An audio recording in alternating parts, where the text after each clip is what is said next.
예레미야 1장 11절로 12절. 우리 사람이 짐승과 다른 것은 사람에게 인격이라는 게 있잖아요. 인격. 세계에 220, 30여 나라가 있는데 나라마다 그 국격이라는 게 있어요. 그런데 짐승들에 대해서는 그런 말을 안 하잖아요. 짐승에 대해서는. 우리 사람에게 인격이 참 중요해요. 사람에게 인격이 어떻게 이루어집니까? 보는 대로, 듣는 대로, 생각하는 대로, 말하는 대로. 너무 중요합니다. 이 별거 아닌 것 같아도 우리 허집사님, 천집사님 보는 대로, 듣는 대로, 생각하는 대로, 말하는 대로. 사람이 무엇을 보느냐에 따라서 생각을 하게 되고 그렇잖아요. 본 것을 가지고 생각하고. 근데 보는데도 눈이 있어야 되잖아요. 눈. 우리 사람에게는 몇 가지 눈이 있다고 했습니까? 사람에게 눈이 3개 달려서 3개. 우리 하나님 눈이 앞뒤로 계시록에서 앞뒤로 눈이 가득 하셨는데 우리 사람에게 육신의 눈은 2개지만은 우리 사람에게 실질적으로 사물을 볼 수 있고 생각할 수 있는 지식의 눈, 우리 육신적인 눈 2개, 육의 눈이 있고 그 다음에 이제 하나님이 창조하신 이 모든 것을 보고 참 형형색색으로 이 참 기가 막히잖아요. 하나님이 창조하신 만물들을 볼 때 봄이 오면은 참 파란 새싹이 돋아나고 여름이 되면 무성하게 자라고 가을이 되면 각각 색깔대로 단풍이 들고 정말 이런 것을 보면서 기뻐하고 감격스러워하고 즐길 수 있는 육신의 눈이 밝은 것도 참 좋잖아요. 그 다음에 이제 지식의 눈이 있어요. 지식의 눈. 우리 학교 생활을 통해서 배워가지고 그 지식의 눈이라는 것은 하나님께서 창조하신 만물들을 바로 사용할 수 있는 지식의 눈. 그 지식의 눈이 밝은 사람은 공부를 잘해가지고 과학자도 되고 사업가도 되고 정치인도 되고. 우리나라 전에 그런 말이 있어서 우리나라 기업 사업가들은 세계 인류인데 정치인들은 그거 따르지 못하는 삼류사류라고. 요즘은 기독교가 인정을 받지 못한다고들 또 하더만요. 그래서 이 지식의 눈으로 많이 배워서 그 과학자도 그 물질의 이치를 바로 알아가지고 과학 발전을 통해 가지고 원자 핵을 바로 잘 사용하면은 원자력 발전소를 통해서 진짜 청정 에너지라고 하는 그런 전기를 생산해서 안정적으로 공급할 수 있는 참으로 그 외에 치료에도 또 사용이 되고. 그런데 똑같은 원자력이라도 잘못 사용하면은 그 마귀의 손에 들어가면은 원자 폭탄이 돼가지고 살상 무기가 돼가지고 한꺼번에 막 도시 하나를 날려버릴 수 있는 이런 위력을 가진 무기가 되어가지고 사람한테 돌아오는 것.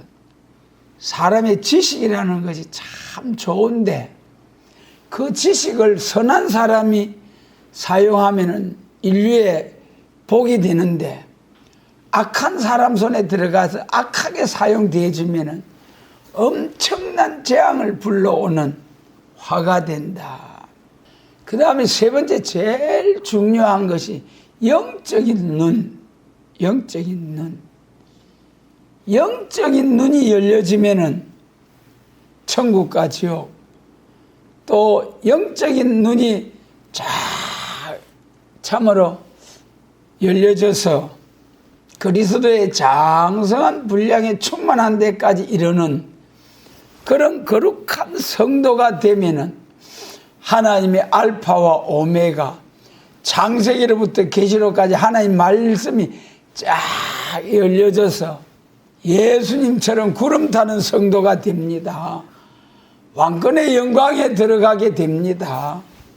여러분, 눈 영안이 열려서 영적으로 생각하고 영적으로 성경 보고 영적으로 말하고 영적인 말씀을 귀로 들어서 최고의 인격, 최고의 인격이 무슨 인격입니까?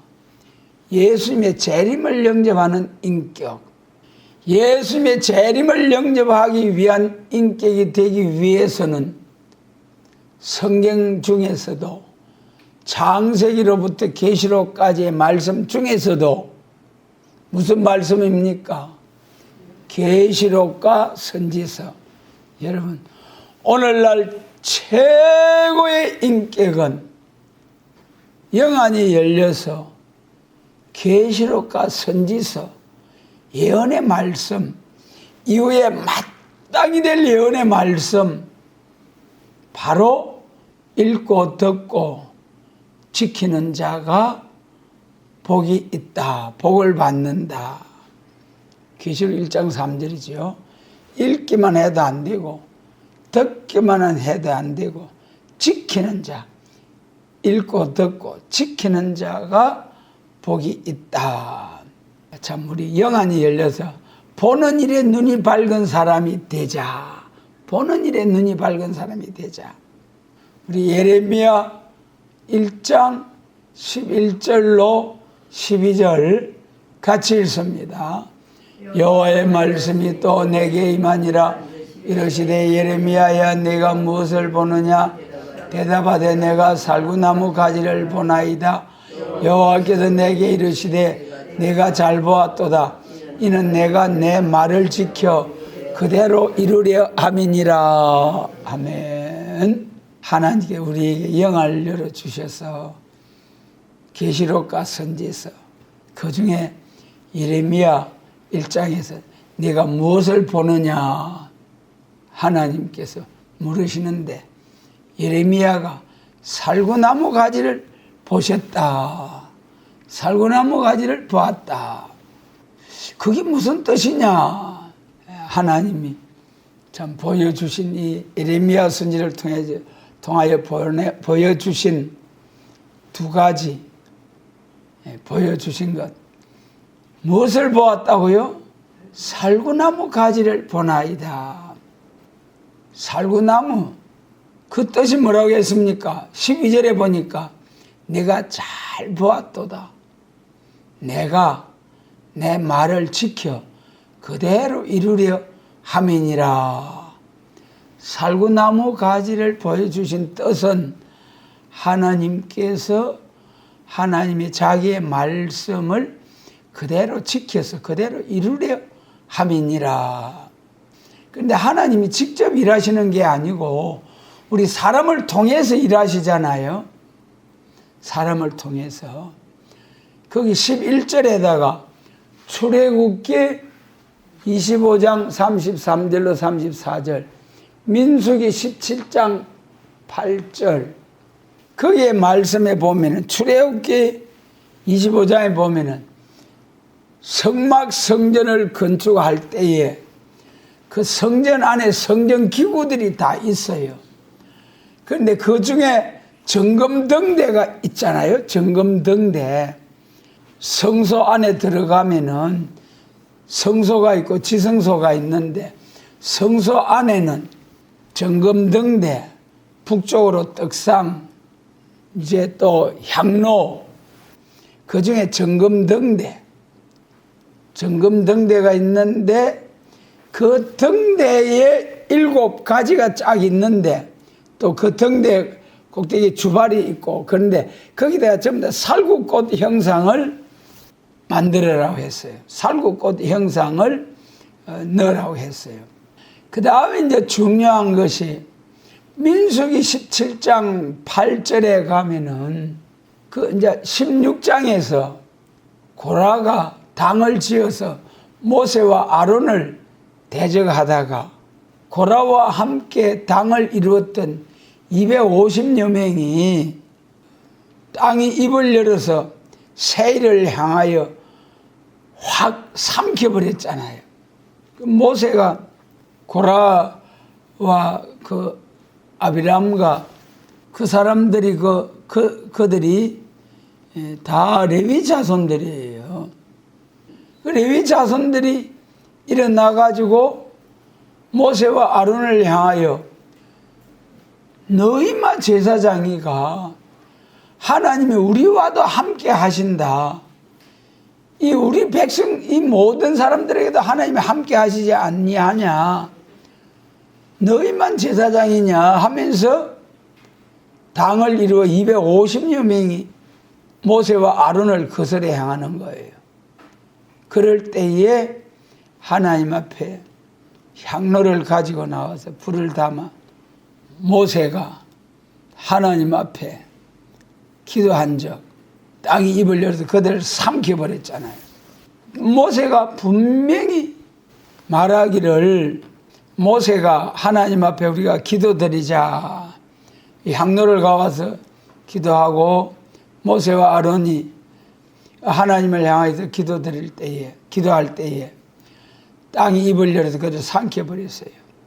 그래서면 그 백성들이 고라가 잘못했구나.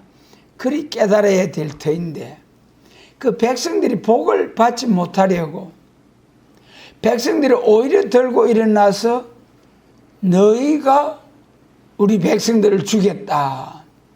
그래가지고 원망하게 될 때에 그 17장에서 이제 모세와 아론이 너희는 각 지파대로 지팡이 하나씩 가져와라.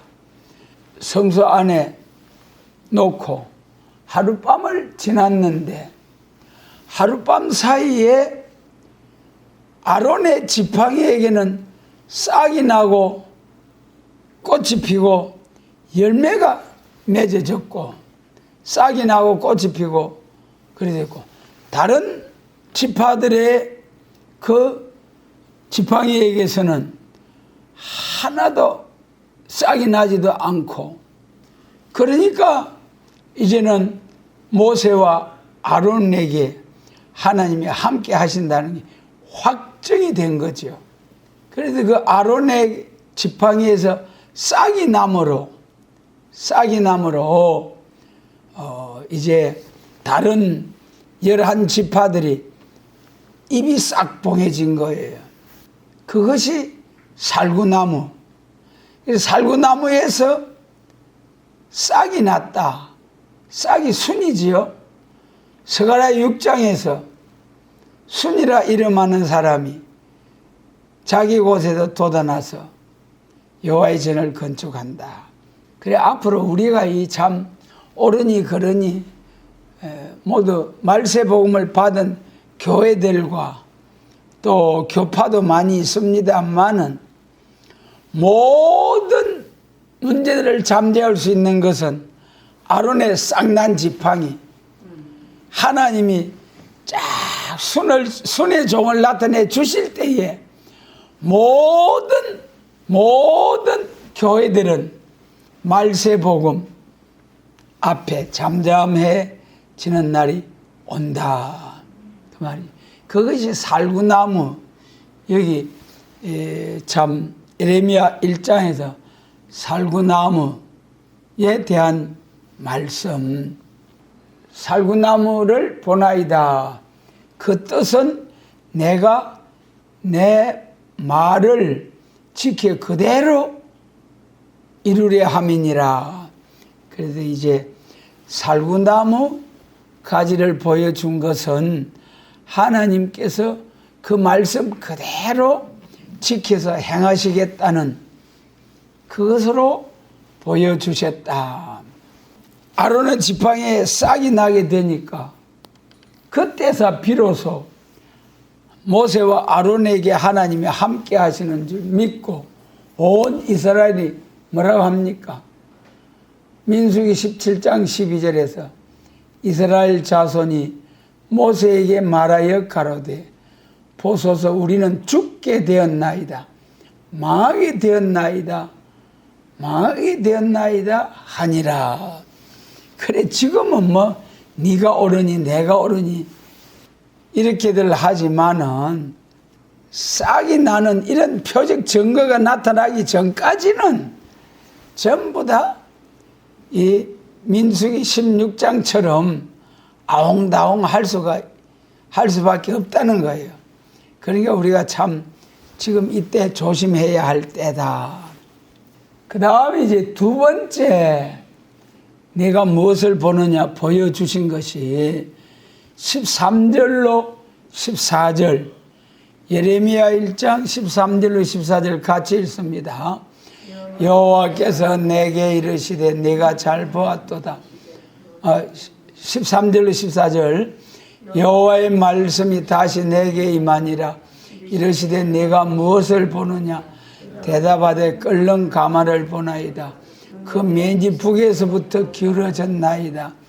여호와께서 이르시되 재앙이 북방에서 일어나 이 땅의 모든 거민에게 임하리라. 북방 환란, 북방에서 재앙이 일어나 이 땅 모든 거민에게 이르리라. 그 15절에 보면요, 북방 모든 나라 족속을 부를 것이니 그들이 와서 예루살렘 성문 어귀에 각기 자리를 정하고 그 사면 성벽과 유다 모든 성읍을 치리라. 이사야 10장에서도 북방의 아수르를 들어서 부패한 하나님의 자기 백성을 치고 그리고 남은 자를 들어서 북방을 친다는 하나님의 놀라우신 하나님의 작정과 세계 문제에 북방으로부터 오는 환란을 막을 수가 없다. 왜 막을 수가 없느냐? 하나님이 하시는 일이기 때문에. 왜 북방을 들어서 하나님 자기 백성 교회를 치시느냐 그 말이에요. 왜 친다고 했습니까? 이스라엘이 하나님의 경고를 듣지 아니하고 부패하고 우상숭배하고 때를 따라 양식을 나누지 못함으로 그래서 부득이 북방을 들어서 부패한 이스라엘을 치고 악을 버리고 그리고 부패하지 아니한 남은 자를 들어서 악을 심판하고 북방을 심판하고 북방 심판하고 나면은 에덴 동산이 회복된 새 시대가 온다. 악을 버리고 선을 택하여 뻗어와 꿀을 먹는다. 그러니까 이 북방이라는 것이 뭐냐? 북방. 여기 본문 14절로 15절에서도 북방에서 재앙이 일어나서 온 세상에 땅의 모든 거민에 예루살렘 성문 어귀에 자리를 정하고 예루살렘을 친다. 온 세상과 이 교회까지라도 북방을 들어서 하나님이 쳐버리겠다는 거예요. 그 환상이 이제 끓는 가마가 북에서부터 기울어졌다. 펄펄 끓는 가마가 북에서 기울어져가지고 다 죽지, 다 죽어. 그래, 이 북방이 뭐냐? 우리 스가랴 14장 4절에서 말이죠. 그 14절에다가 북방에서 재앙이 임한다. 거기 스가랴 14장 4절, 스가랴 6장 1절 기록하셔야 됩니다. 스가랴 14장 4절에서는 하나님이 스가랴에게 묵시를 보이실 때에 동서로 쫙 산이 갈라지는 거예요. 동서로 갈라지면 남과 북으로 나뉜다는 거잖아요. 구약 이스라엘 때에 유다 이스라엘을 중심해서 남과 북이 있었잖아요. 남쪽에는 유다 백성, 이스라엘을 중심해서 남쪽에는 애굽, 북쪽에는 이스라엘을 대적하는 아수르와 바벨론, 이 세 나라를 잘 아셔야 됩니다. 이것이 인간 종말의 대표적인 역사, 구약시대 보여주신 것이, 구약시대 이스라엘 중심에서 남쪽에는 뭐라고요? 애굽, 북쪽에는 아수르와 바벨론. 구약시대의 역사를 보면은 남방 애굽은 처음에는 이스라엘을 환영하잖아요.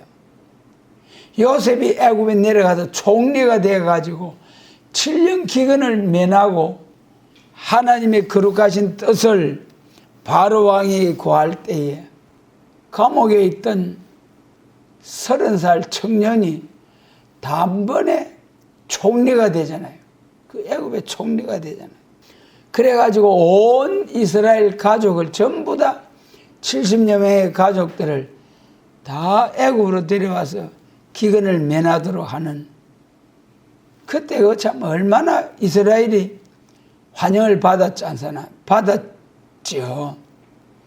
그런데 출애굽할 때, 모세 때 출애굽할 때는 어땠습니까? 엄청 박해를 했죠. 아예 그 민족을 말살해버리려고, 산에 아이가 나면 다 죽여버리는 그런 엄청난 애굽의 박해, 이스라엘을 아예 멸해버리려고 한 박해. 그래서 남방 애굽은 처음에는 환영하다가 나중에 끝에 가서 하나님을 대적하는 것이 남방 애굽이다. 그 다음에 북방 아수르와 바벨론은 어떤 나라냐? 이스라엘이 솔로몬 왕의 범죄로 남과 북으로, 남유다와 북이스라엘, 에브라임으로 나뉘었잖아요. 그런데 북방 아수르가 북이스라엘은 아예 나라를 없애버렸어요. 하나님이 우상숭배하고 북이스라엘이 하나님을 거스려 행하기 때문에 아예 아수르에 의해서 나라가 없어져 버렸어요. 그런데 그 아수르가 그 여세를 몰아서 유다까지 쳐버리려고 내려왔다가 이사야 37장 하룻밤에 사네립 왕이 동원해 내려온 그 군대 18만 5천이 한 천사를 보내가지고 싹 시체를 만들어 버렸잖아요. 그게 무슨 말씀이냐 하면 아수르, 북방 세력이 총과 칼로서 부패한 이스라엘은 멸해버렸어요. 그 다음에 남유다까지 치러 왔다가 아수르 왕 사네립이 18만 5천 대군을 잃어버리고 시체가 되게 하고 자기는 도망가서 자기 산당에 엎드려 제사할 때 자기 아들들이 죽여버렸어요. 그것이 아수르에 대한 말씀. 그 다음에 또 북쪽에 하나님을 대적하는 무슨 나라? 바벨론. 이것이 문제예요. 남유다가 이 바벨론에 의해서, 바벨론 왕 느부갓네살에 의해서 1차, 2차, 3차 포로서 솔로몬 성전과 유다가 완전히 70년 포로 되어 갔잖아요. 바벨론. 그리고 구약시대 바벨론도 하나님을 대적하는 세력인데, 가만히 보니까 이사야 36장 7장에서 하나님의 신의 기적이 나타나거든. 38장에서 헤롯 해가 뒤로 물러가는 기적을 행하고 하나님의 권능이 유다를 통해서 나타나거든요. 그러니까 바벨론은 아예 처음부터 무력으로 유다를 헤아리는 것이 아니라 게을로 글과 예물을 사신들에게 들려서 히스기야 왕에게 보내잖아요. 그러니까 히스기야 왕이 기도하지 않고 하나님께 물어보지도 않고 글과 예물 선물 앞에 그만 마음이 확 열려져 버린 거예요. 그것이 큰 화근이 되었죠. 그래서 모든 것을 다 보여주었을 때 이사야 선지자를 보내가지고 왕이 무슨 일입니까?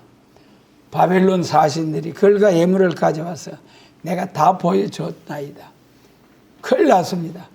다 바벨론으로 싹 썰어갈 것이고 왕의 자손 중에 바벨론의 황관이 될 것입니다. 바벨론 포로 될 것이 딱 히스기야 왕의 그 갱소람으로 딱 선고가 돼버린 거죠. 그래서 그 말씀대로 유다의 마지막 시드기야 왕 때 완전히 바벨론에 의하여 왕자들은 왕이 보는 앞에서 죽임을 당하고 왕은 더 볼 것 없다. 눈을 뽑아버리고 기인들은 다 죽여버리고 포로로 끌고 가고 예루살렘 그 영광스러웠던 솔로몬 성전은 소화되고 그렇게 비참하게 유다가 망한 것이 바벨론에 의하여. 여러분 좀 이해가 됩니까? 남방 애굽, 북방 아수르, 바벨론. 이것이 영적 이스라엘 종말의 대표적인 역사이다. 이것이 오늘날 우리에게 주시는 교훈. 남방 애굽은 자유민주주의 국가, 미국을 위시한.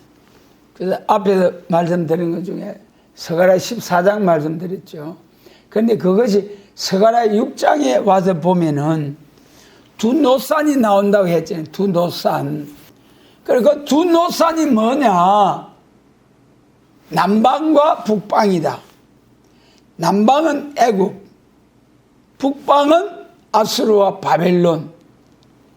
오늘날 인간 종말의 이 남방과 북방. 남방은 두 노산 중에 한쪽으로서 금정말, 자유민주주의, 자본주의. 그 다음에 북쪽은 붉은 말, 또 청황색말, 개울자. 그 스가랴 6장에서 계시록 6장과 같이 4대 병거가 나타나잖아요. 그것이 오늘날 우리에게 주시는 교훈. 남방 자본주의, 자유민주주의는 신앙의 자유를 허락하고 다 참 신앙의 자유와 사회활동 여러 모양으로 과학 발전을 통해서 살기 좋은 그런 세상을 이루어가고 있습니다. 그런데 남방 애굽이 언제 유다하고 대적이 되느냐? 과거에는 이스라엘이죠. 남방 애굽이 언제 이스라엘 하나님 백성들 대적이 되느냐? 구약 시대는 출애굽 때, 신약 종말에는 언제냐? 청황색 말 때. 청황색 말이 뭡니까? 계시록 6장에 붉은 말과 금정 말이 서로 타협할 때, 협상할 때 붉은 말과 금정 말이 나와가지고 경쟁적으로 싸우다 보니까 한 시간에 세상이 불살라지는 무력 준비가 완비된 거예요.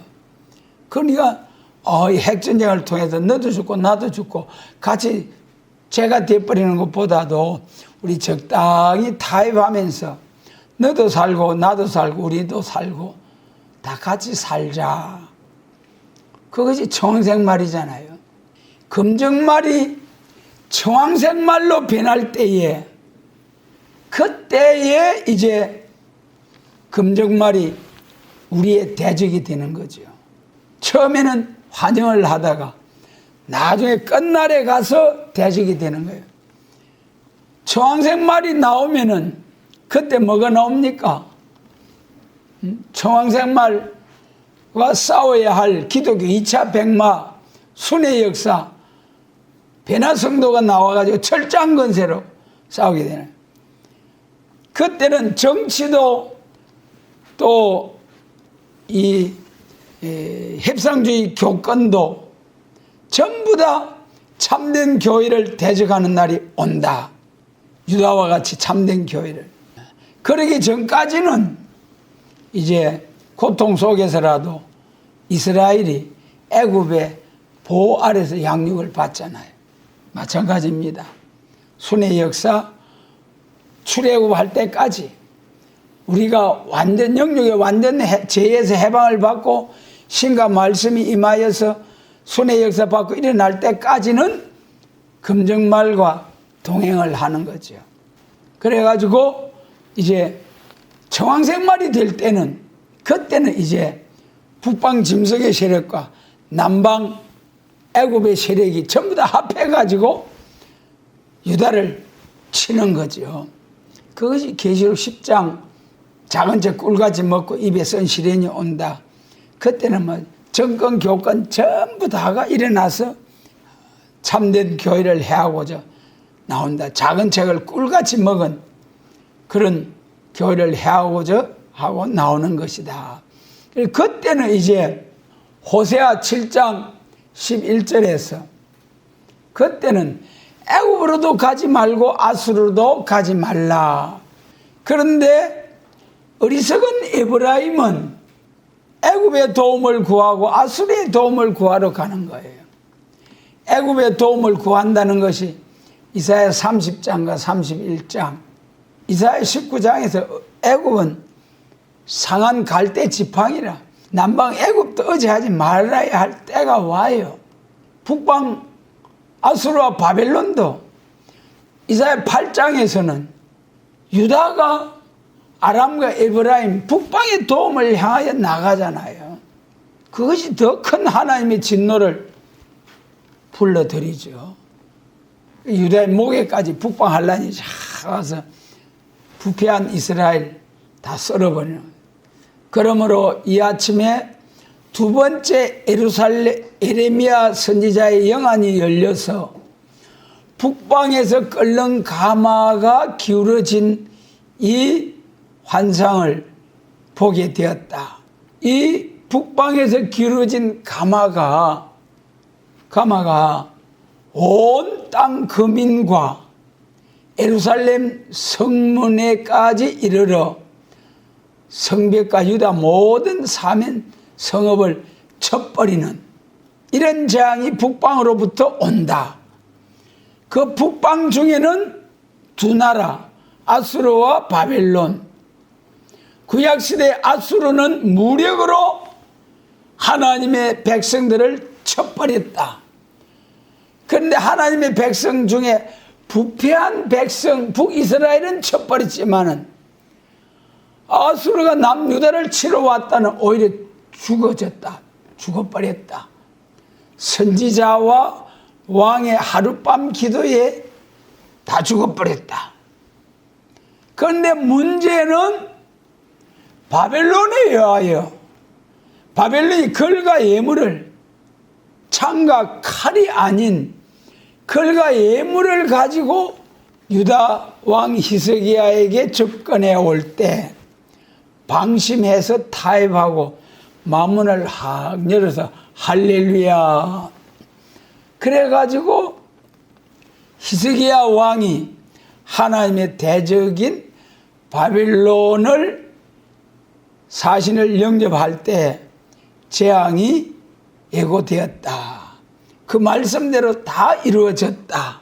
오늘날 유다와 같은 참된 교회, 잘 믿는다고 하는 교회들은 바벨론에 의해서 망하고 부패한 이스라엘, 공산주의가 협상하는 그런 교회 활동, 이런 교회들은 부패한 이스라엘은 아수르에게 망하고 부패하지 아니한 이스라엘, 그래도 좀 잘 믿는다고 하는 그런 교회도 바벨론에 계율 정책의 미혹을 받아서 다 망한다.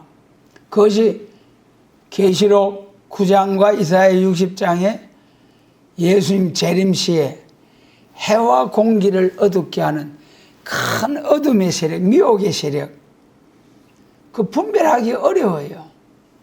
기독교 종말에 영안이 열려서 말씀의 빛으로 계시록 9장과 같은 흑암, 이사야 60장과 같은 흑암이 물러갈 수 있는 그런 말씀의 빛으로 무장된 용사가 되어야지, 요한복음 1장과 같이 생명의 빛, 생명의 말씀으로 무장된 그런 교회는 절대로 계시록 9장과 이사야 60장의 그 흑암, 어둠을 분별을 못해요. 분별을 못해.